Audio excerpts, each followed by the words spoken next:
What if some of our calling, while we're trying to be teachers and while we're trying to be preachers and influencers, what if our basic calling was when we came in contact with a brother or sister or a sinner and they bared their heart to us?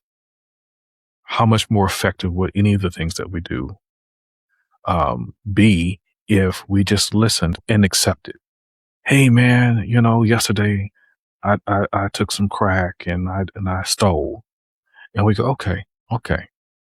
We're human. We do human things. And we just listened and we accepted and we allowed them to fail. There's a difference between people who are struggling and trying to do the right thing and falling than someone who's just evil. But when we come in contact with someone who's really trying but also really failing, still putting our arms around them and saying, you know what? I love you anyway, brother. Yeah, I love you anyway. What are we going to do tomorrow different? Is there anything I can do to help you? You know, I just wonder how effective our awakening and our ministries would be if we listened and had grace. Because you need that release sometimes. You don't want to hold that in. And when you know, and I feel like that's a perfect example of the Father's unconditional love. Yeah. That's the love that we have for our brethren, right? To be able to put yourself in maybe your brother or your sister's shoes and see their heart, right? Not necessarily attach the action of the man to the heart of the man, right? Because we do stumble, we do make mistakes, we do say the wrong things, we do think the wrong things, we do sometimes we fall back into things that the Father has delivered us from. And knowing that there's still hope is a good thing.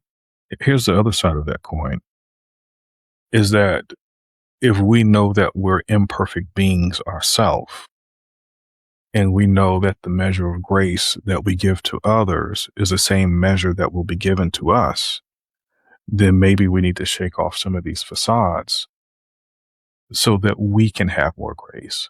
But for some reason, I see a lot of people who need the grace but won't give it. And that's very ugly. Am I off Yeah. on that, or what do you think? No, I think that is very ugly, and I think that is a veneer.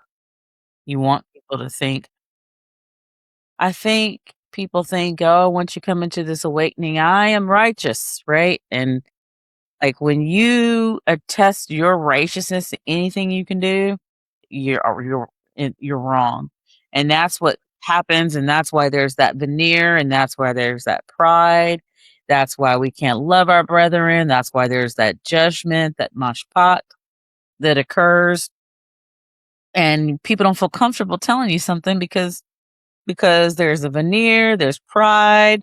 All of a sudden, you're not righteous, right?